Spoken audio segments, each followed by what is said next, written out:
E diz assim a palavra: calçai os pés com a preparação do Evangelho da paz. E repito, calçai os pés com a preparação do Evangelho da paz. Celebrar este sustento que nós temos em Deus, também cumprimentando-nos uns aos outros. Podemos olhar à nossa volta, saudar-nos, não nos tocamos, mas saudamos com o olhar, da maneira que pudermos. O pastor Filipe disse com razão que a igreja está cheia, mas de acordo com as normas de segurança. Portanto, está cheia para um padrão de Covid. Se Deus quiser, voltará a encher assim que Deus levar isto. Podemos voltar a ficar sentados.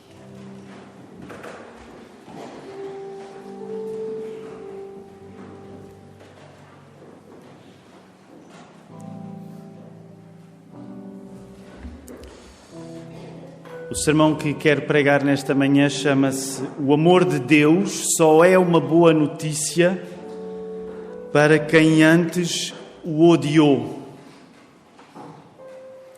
E tenho a noção de que usar o verbo odiar na mesma frase em que falamos no amor de Deus pode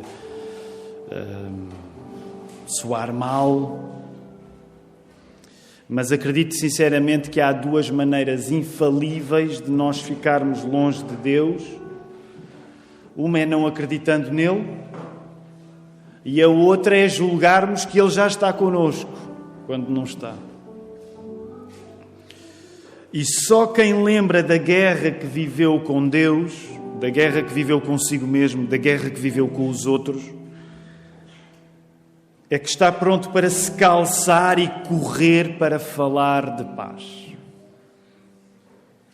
Fundamentalmente é isto que quero pregar nesta manhã. Ainda antes de o fazer, nós somos gratos por mais um dia de vida que recebemos de Deus e um domingo em que estamos aqui na casa de oração. A alegria que para nós é isto. Depois há tanta coisa no nosso coração que nós estamos gratos e algumas coisas nós queríamos mencionar também. A primeira é que temos uma bênção constante de nova vida a acontecer, não só no sentido espiritual, a santificação, mas de nova vida a acontecer no sentido biológico também. Então, costumamos sempre dizer que há uma espécie de sucessão apostólica protestante que nós temos aqui na Lapa, que não é de papas, mas é de bebés. Há sempre bebés a nascer. E então, assim que puderem voltar a encontrá-los, eles não estão neste turno, mas então saúdem e orem pela Marta e pelo Filipe Marques, porque a Marta espera uma criança, é apenas mais uma das mulheres que nesta igreja espera crianças e isso deixa-nos cheio de satisfação. Também há uma coisa especial, e eu queria fazer uma referência especial, porque o coração da nossa igreja tem vivido com bastante emoção todos os casamentos que Deus suscita no nosso meio, porque naturalmente somos uma igreja com bebés, antes casamos os pais dos bebés. Somos conservadores na doutrina, então casamos-los antes. E então uma coisa maravilhosa são casamentos que estão a acontecer na vida da nossa igreja e sobretudo aqueles que têm acontecido desde que começou a pandemia, emocionam-nos ainda mais porque esta é uma época em que no nosso comodismo muitos de nós travam e dizem: eu só vou seguir a minha vida em frente quando tiver todas as condições. E, queridos irmãos, perdemos a oportunidade para afirmar a nossa fé. Então, o ano passado tivemos a Kelly e o Rodolfo, curiosamente estão no Brasil agora, para tentar levar a festa do casamento deles o ano passado ao Brasil. Também tivemos o Carlos e a Jéssica, e este ano começámos a ver casamentos a acontecer, não aqui, mas à distância, e o primeiro é precisamente da Késia e do Newton. Aqui há umas semanas nós orámos por ele quando o Newton foi para o Brasil casar, e eu disse, partilhei convosco, é um grande negócio ir ao Brasil e vir casado. E então o que é que aconteceu esta quinta-feira de manhã? Veio a Késia com o Newton. Nós já amávamos muito o Newton, mas é mais fácil amar o Newton com a Késia. Vocês vão concordar comigo. Eu quero chamá-los à frente, queremos orar por eles nesta hora. E quero dar a oportunidade também, se eles tiverem alguma palavra que queiram partilhar, porque temos vivido com o coração cheio. Queremos também continuar a lembrar o Luan, e a Rebeca, que vão casar em breve também. Portanto, o Luan também foi ao Brasil, também virá do Brasil casado. Ao mesmo tempo, também queremos anunciar que fazemos casamentos em Portugal, portanto, não precisa de ir lá. Pode casar aqui, que tudo pode. Também há amor em Portugal. Mas quero dar-vos a oportunidade e depois vamos orar por vocês. A paz, igreja. A gente está feliz de estar aqui na igreja que nós consideramos como nossa casa. Sobretudo, nós queremos afirmar que Deus foi fiel a Ele mesmo, aos seus princípios e nós apenas desfrutamos daquilo que Ele é. Então, tudo aconteceu bem, tivemos alguns contratempos no meio do caminho, mas ainda assim o Senhor permaneceu fiel e foi muito além daquilo que nós imaginávamos. E é isso, agora estamos aqui para viver o que é o casamento e desfrutar do que a igreja, de viver a igreja com vocês. É isso, quer falar alguma coisa? Eu quero agradecer, assim, porque mesmo de longe, mesmo vocês não me conhecendo, eu me senti muito cuidada e muito amada por toda a igreja. E a gente foi super bem recebido, bem cuidado. E é bom, antes eu só acompanhava pela internet, mas é bom estar aqui e eu sei que eu já sou parte dessa família. Então, muito obrigada. Vamos ficar em pé, vamos orar por eles.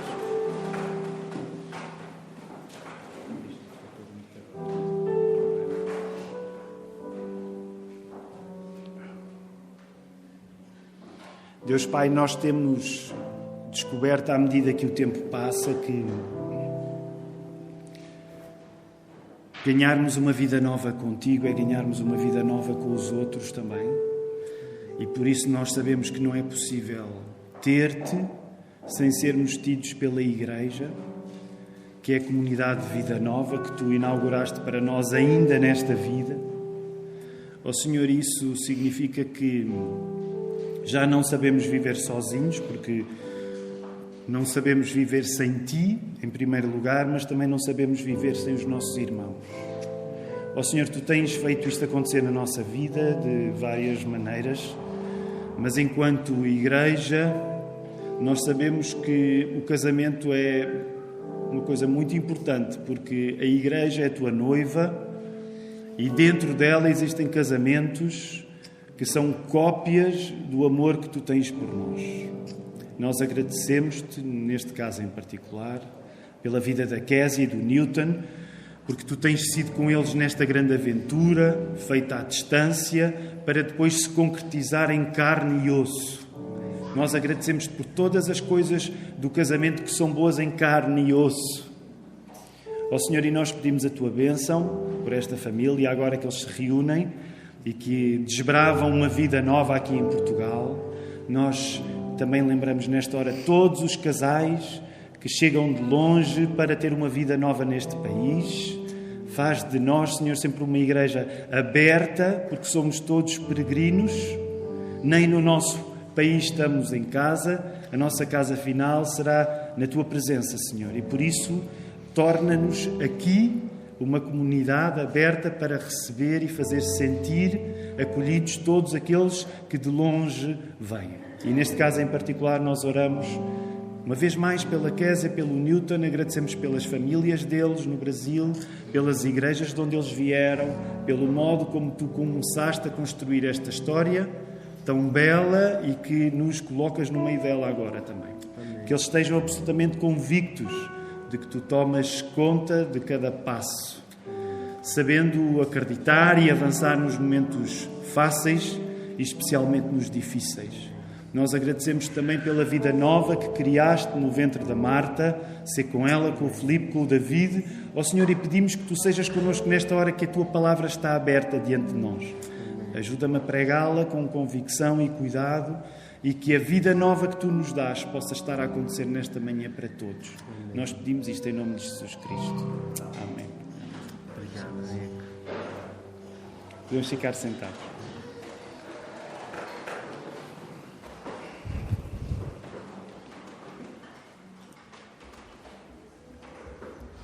Nós temos estado a estudar este final da carta que Paulo escreveu aos Efésios, este capítulo 6, que para quem está familiarizado com a Bíblia, aquele texto que fala na armadura, que o crente é chamado a vestir, na batalha espiritual. E uma das coisas que vimos na semana passada, quando líamos o verso 14, que víamos como a verdade deveria ser um cinto para nós. Cinto esse que, numa época de vestidos, nos dava a capacidade de estar prontos para avançar e não tropeçarmos na túnica, e desta maneira compreendermos que quando nós temos uma nova identidade com Cristo, a verdade é algo que nos cinta ao ponto em que nós conseguimos avançar quando a realidade é fácil, mas conseguimos avançar também quando a realidade é difícil. Então, por causa disto, a ideia de mobilidade e de progresso ficou connosco. E connosco está esta manhã, quando nós agora, olhando para o verso 15, observamos que somos chamados a calçar algo que nos assegura um tipo de prontidão que permite esta mesma mobilidade, este progresso que falávamos a semana passada. E ao falarmos de calçado, nós devemos ter a noção de que, em grande parte, há 2000 anos, na Antiguidade, as guerras eram ganhas nos pés. As guerras eram ganhas na marcha. A capacidade de movimentar tropas de um lado para o outro, numa época que não tinha as nossas regalias da comunicação à distância, podia decidir entre a vitória e a derrota. Nós sabemos que foi só muito recentemente, já praticamente no século XX, que, com o desenvolvimento da comunicação à distância, hoje há combates que não precisam de ser decididos necessariamente no terreno. Deixou de caber, sobretudo à infantaria, o papel da vitória. Mas imaginem há 2000 anos, sem esta tecnologia. Era no terreno que as coisas aconteciam. E neste contexto em que o papel de estar com pés mesmo no meio da batalha era grande, também grande era o papel do mensageiro. Porque o mensageiro era uma das maneiras que naquela época, numa guerra, uma guerra se construía e se lutava tentando fazer a mensagem passar quando não havia comunicação à distância. Por isso, o mensageiro era uma pessoa absolutamente essencial para a vida antiga. Pode surpreender-nos, mas não era incomum, antigamente, conforme as notícias do mensageiro fossem boas ou conforme fossem más, ele assim tratado era. Em alguns casos, vejam bem, o mensageiro poderia morrer se trouxesse más notícias. Tanto que ainda hoje nos sobram algumas expressões, não é? Vemos nos filmes, mas também já dizemos isso em português, que é não mates o mensageiro. Mas isso era uma coisa que era possível acontecer naquela altura. Ora, as cidades, imaginem no contexto que nós estamos a falar no mundo greco-romano, mas imaginem-se num contexto em que as cidades aperfeiçoavam a arte de, quando vinha um mensageiro a chegar a correr, tentar ler nos sinais do mensageiro se as notícias eram boas ou eram más. Associavam-se coisas boas a um mensageiro que avançava com vigor, levantando pó, porque o mundo era cheio de pó, não tinha as estradas que nós hoje temos. E se o mensageiro viesse a correr com uma expressão de entusiasmo e exuberância, então assumia-se que provavelmente vinham aí boas notícias. É neste contexto que também se afirma aquela passagem bíblica que diz que formosos são sobre os montes os pés dos que anuncia as boas novas, que faz ouvir a paz, que anuncia coisas boas, que faz ouvir a salvação, que diz a Sião, o teu Deus reina. Encontramos esse texto lá em Isaías 52, 7. Porquê? Porque para um mundo que dependia daquilo que o mensageiro trazia na boca, Os pés eram parte da beleza do mensageiro. Para um mundo que dependia daquilo que o mensageiro trazia na boca, os pés eram parte da beleza. E por isso é que nós encontramos este texto bíblico, não é? Quão formosos os pés. Hoje em dia, comunicar é para nós tão banal que, por exemplo, mesmo, imaginem, se ninguém fica a olhar, nós até temos a bênção de ter alguém que trabalha no serviço postal da nossa igreja, e o Pedro deve vir ao terceiro turno, e o Pedro distribui correio. Eu duvido que as pessoas fiquem a olhar para o calçado do Pedro e a tecer grandes elogios, porque para nós é banal. A comunicação chega-nos rápido, mas naquela época tu vias o carteiro à distância, tu vias o mensageiro à distância e já estavas a aperfeiçoar a arte de antecipar a notícia que ele vinha trazer. Logo, volto a olhar para este verso, verso 15. Um dos pontos fundamentais deste verso: calçai os pés com a preparação do Evangelho da Paz. É nós termos uma paz tal que não há nada que nos perturbe ao ponto de impedir que falemos do Evangelho, da história de Jesus. Talvez a melhor tradução para a ideia de prontidão aqui seja algo como isto: que a prontidão para anunciar as boas novas da paz sejam os sapatos que calças. Que a reconciliação, a mensagem de reconciliação, seja aquilo que te faz correr. Alguns de nós aqui na igreja temos por hábito correr. Eu próprio assumo com alguma vergonha que tenho esse hábito, mas sou um fraco corredor. Eu corro muito lentamente. Mas já corro há uns anos valentes, mas corro muito lentamente. Eu, se fosse empregado na antiguidade como mensageiro, lerpava à primeira tarefa que tivesse, porque corro devagar e as pessoas diriam: este tipo não traz boas notícias. Provavelmente eu ia começar a abrir a boca e decapitavam-me logo, uma coisa assim. Portanto, agora, para aqueles que costumam correr e que podem correr com mais energia que eu, sabem que uma das coisas importantes quando se corre é precisamente a escolha do calçado. Por exemplo, no meu caso, e não quero dar muito mais detalhes acerca de mim, há um ano e tal aconteceu uma coisa muito importante na minha vida, que foi o Tiago ajudou a endireitar a minha postura, e eu ainda não tenho a melhor postura, mas o Tiago ajudou-me a endireitar, e, por exemplo, hoje as questões de postura, porque sabem, quando se chega aos 40 anos, estas coisas já pesam de uma maneira diferente, mas, por exemplo, por uma questão de postura, no meu caso em particular, o meu calçado de corrida, os meus ténis não podem ser muito elevados no calcanhar. Então tem de ser um sapato que seja leve, que seja ágil, mas que seja relativamente raso. E o Miguel está a rir, não sei porquê. E eu nem lhe vou perguntar. O que provavelmente tornaria o sermão mais... Era do Filipe.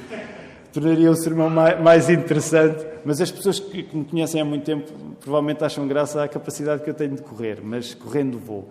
Mas isto para voltar à ilustração, a escolha do calçado para a corrida é muito importante, porque tem de ser um calçado que, por um lado, seja confortável, mas que seja confortável ao ponto do nosso movimento ser facilitado. E por causa disto, o que está em causa nesta passagem bíblica é que a paz do Evangelho tem de ser uma coisa que aquele calçado especial que tu calças e que avanças, que tu progrides rapidamente. Tu tens uma relação com esta mensagem, com a vontade que tu tens de falar de Jesus, que quando isso acontece, tu queres que aconteça na marcha mais rápida, na marcha mais ágil. É aquele calçado confortável para tu poderes avançar o mais rápido que tu consegues. É curioso que aqui a paz, no entanto, e a paz é o Evangelho que nós anunciamos, não é um relaxamento, mas precisamente o seu oposto. E uma das coisas interessantes é que muitas vezes, quando nós pensamos em paz, naturalmente pensamos em relaxar. Por exemplo, começámos já uma época de férias e todos nós ficamos satisfeitos quando pensamos: daqui a uns dias vou sair e vou descansar. E geralmente, quando descansamos, procuramos precisamente esse relaxamento. Ora, uma das curiosidades da paz que está em causa neste verso 15 é que é uma paz que significa a tal preparação, poderíamos até dizer uma certa pressa. É uma paz que pede pressa. E por isso estamos a falar numa paz que vai trazer algumas características que podem parecer estranhas. Esta paz não é uma paz que nos faz relaxar, é uma paz que nos dá urgência. E há um outro aspecto que eu queria chamar a vossa atenção para esta paz, que é precisamente a possibilidade de nós encontrarmos uma contracurva nesta marcha. Quando o apóstolo Paulo nos manda calçar o Evangelho da Paz, o que está em causa é um paradoxo interessante que já era mencionado, por exemplo, por João Crisóstomo no século IV, não é? Há sempre esta lenga-lenga, sempre que referimos João Crisóstomo. João Crisóstomo é provavelmente, junto com Agostinho, o pregador antigo que nós mais referimos aqui na Lapa. E continuamente vos digo, olha, João Crisóstomo, ele até tem uma certa importância para nós, até temos uma avenida chamada João Crisóstomo, e este João Crisóstomo era um pregador incrível, de um modo tal que ele tinha uma alcunha, e eu já partilhei aqui. Portanto, os pastores estão proibidos de responder agora, mas alguém se lembra da alcunha de João Crisóstomo? Porque ele era um pregador valente. Lembram-se? Ninguém se lembra? Ele era o Boca... Não era o Boca Doce, mas era parecido. Para os antigos havia um pudim, mas eu não posso afastar, mas havia um pudim em Portugal que era o Boca Doce. Mas era parecido. Era Boca Doce, mas era Boca de Ouro. João Crisóstomo. Agora, ouçam o que esta boca de ouro diz acerca da ideia de paz. Porque primeiro quis-vos dizer que esta não é uma paz qualquer, é uma paz que nos dá pressa e que não nos relaxa. Mas agora há um segundo aspecto nesta paz que eu quero referir, indo à boleia do que disse João Crisóstomo acerca deste texto. João Crisóstomo basicamente diz isto. A guerra que nós temos contra as trevas, volta a olhar para o teu verso 12, não é? Olha aí o verso 12. Porque a nossa luta não é contra o sangue e a carne, e sim contra os principados e potestades, contra os dominadores deste mundo tenebroso, contra as forças espirituais do mal nas regiões celestes. Então, Crisóstomo dizia que a nossa guerra contra as trevas é feita em função de ter terminado a nossa guerra com Deus. A nossa guerra contra as trevas é feita em função de ter terminado a nossa guerra contra Deus. Daí ser inevitável, reparem o paradoxo, daí ser inevitável acontecer uma coisa quando tu te tornas cristão. Quando tu te tornas cristão, tu tens paz com Deus, mas começou seriamente a tua luta contra Satanás.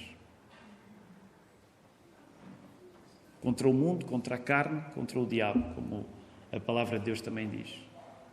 Então topa o paradoxo. Usamos sandálias da paz, os tais pés formosos de Isaías 52:7, mas quando tu usas as sandálias da paz, o calçado da paz, tu és um soldado pronto para a luta. Só podemos ganhar esta guerra espiritual quando reconhecemos a pior de todas as guerras dentro de nós.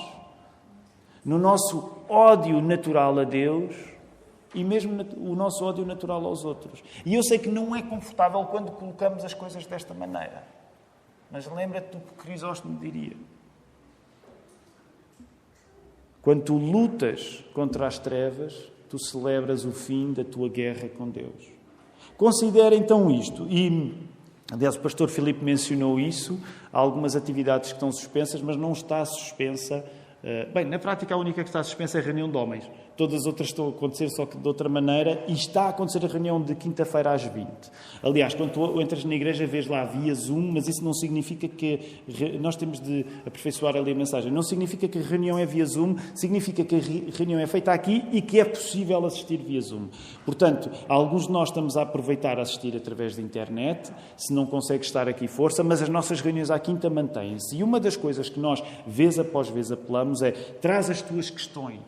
E uma das coisas que eu queria que tu considerasses ao longo desta semana, para na quinta-feira podermos falar juntos acerca disto, é quais são as coisas que nos impedem a nós vivermos com urgência a vontade de falar de Cristo. A minha convicção, e eu vou trazer uma, que eu creio que é um dos grandes impedimentos para que nós não sintamos a urgência de falar de Cristo. Uma das coisas que nos perturba essa urgência e que acaba a sabotar essa prontidão que devia estar calçada para falarmos de Cristo é que grande parte das vezes nós não sentimos essa urgência porque esquecemos o nosso estado prévio de inimizade com Deus. Neste sentido, deixem-me dizer que muitas vezes é preciso enfatizar que odiamos Deus antes de afirmarmos que Ele nos ama. Nós temos de enfatizar que odiamos Deus e que temos um problema com Deus, para então a mensagem de Ele nos amar ter algum tipo de pertinência. O amor de Deus só é uma boa notícia para quem antes teve um problema com Ele ao ponto de odiá-lo. Se eu me tiver como uma pessoa que naturalmente está de bem com Deus, de bem consigo mesmo, de bem com os outros, que tipo de grande notícia é que o amor de Deus será para ti? Não será grande notícia. Por isso mesmo, o segredo para que ninguém se converta é não ver a necessidade da mudança. Por isso mesmo já partilhei convosco e quero voltar a repetir que há duas maneiras infalíveis de nós não nos aproximarmos de Deus. Uma é não acreditarmos nele e outra é julgarmos que Ele já está connosco. E permitam-me dizer isto rapidamente, ainda temos de tomar a ceia do Senhor e queremos fazê-lo com tempo. Mas uma das coisas que, na minha experiência, tenho aprendido é que não há pessoas tão espiritualmente pouco promissoras como aquelas que, ainda não conhecendo Deus, julgam já ter uma boa relação com Ele. Sabem, não há conversa que me desanime tanto neste sentido como quando eu conheço alguém que não é cristão, mas que vem logo assegurar-me: mas eu acredito em Deus, eu tenho uma relação com Deus. Nesta medida, eu até prefiro um ateu empedernido, a alguém com má vontade, o cristianismo. Porquê? Porque ao menos se houver um encontro com Deus, de facto essa pessoa terá de reconhecer uma grande mudança. Muito mais difícil, e tu sabes isso por experiência própria, muito mais difícil é a pessoa vir até uma casa de oração quando ela já se sente razoavelmente de bem consigo própria, de bem com os outros, de bem com Deus. Uma das coisas que mais afasta as pessoas de ouvirem o Evangelho é elas julgarem que são sãs. Foi por isso que Jesus disse isso logo no início, por exemplo, no Evangelho de Marcos, no capítulo 2. Não é? Eu não vim para a gente boa. A gente boa não precisa de Deus. Eu vim para os doentes. Não há nada tão difícil no nosso contexto hoje em dia, no contexto da conversa que nós estamos a ter, como os bons sentimentos que as pessoas têm acerca da espiritualidade. Recorda por isso que tu podes nesta hora chamar Deus Pai, não porque nasceste inclinado para Deus. Mesmo que seja o teu caso, que é o meu, que tu possas ter crescido na igreja e nunca te teres afastado. Eu nunca me afastei da igreja. Mas isso não significa que eu nasci a amar Deus. Eu não nasci a amar Deus. Deus teve-me a atrair para Ele. Mesmo tendo em conta que eu não tinha sentimentos negativos contra a fé dos meus pais. E se tu podes chamar Deus Pai nesta hora, não é porque nasceste inclinado para as coisas espirituais. Se tu podes chamar de Deus Pai nesta hora, é porque Jesus, o Filho, se sacrificou por ti. Isto deve acender em nós um rastilho de louvor tal que os nossos pés ficam nervosos já para correr, falando desta paz que parece inacreditável. Nasceu entre nós e Deus, essa é a novidade. É por isso que o Evangelho significa, a palavra grega é boas notícias. Vem lá alguém contar uma história. O que é que aquela pessoa vem dizer? Vamos tentar perceber pela maneira dela correr. Quando a pessoa chegava, ela trazia um evangelion, trazia um evangelho, trazia boas notícias. E a grande história que nós temos para contar, inacreditável, é que há uma paz entre ti e Deus que é comprada pelo sangue de Jesus. Já pensaste às vezes que nós hoje, pelo menos em 2 cânticos, já fizemos questão de falar no sangue de Jesus? Porque a paz que nós temos com Deus não é um resultado dos nossos bons sentimentos naturais por Ele. A paz que tu tens com Deus é o resultado do sacrifício de Jesus no teu lugar. Eu acredito e quero convidar todos a poder ter essa mesma convicção. Não existe melhor história para nós podermos contar. Que o Senhor nos ajude a poder contar esta história prontos, calçados, para falar de uma paz, de um Deus que nos ama ao ponto de ter vencido a inimizade que nós tínhamos com Ele. Que Ele nos ajude.